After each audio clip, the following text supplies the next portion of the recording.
in Asia is where Paul's trouble begins, because Paul begins to preach this gospel, the unadulterated truth about not worshiping idols. And the scripture says he preached it so effectively that the citizens of that particular city, I believe it was Ephesus, took all of their wares and burned them in the streets.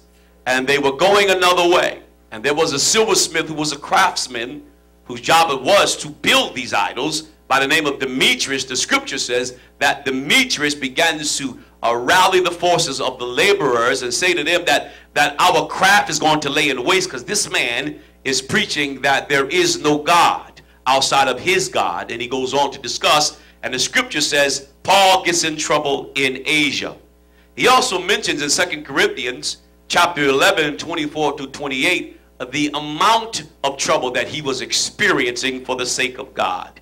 The scripture says in that 24th verse, in the second chapter of chapter 11, he says, of the Jews 5 times I received 40 stripes save one.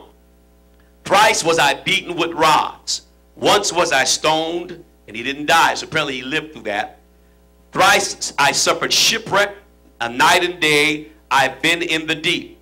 In journeyings often, in perils of waters, in perils of robbers, in perils by mine own countrymen, in perils by the heathen, in perils in the city, in perils in the wilderness, in perils in the sea, in perils among false brethren, 27, in weariness and painfulness and watchings often, in hunger and in thirst, in fastings often, in cold and in nakedness, besides those things that are without, that which cometh upon me daily, the care of all the churches. Listen to the pastor talking about that.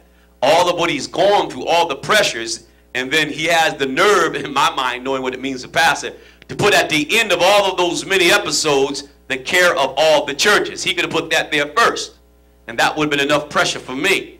But he adds to that his journeys, his perils and waters of robbers, of false countrymen, those who lied against him concerning his witness.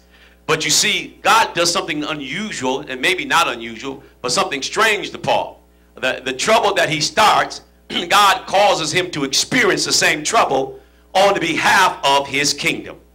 And so oftentimes when we are working for the will of God, if you are like I am, you will recognize that adversity and persecution comes from familiar places. It doesn't come all the time from strange places or from strange individuals, because Paul says, by false brethren, by false countrymen have I found myself in perils. They knew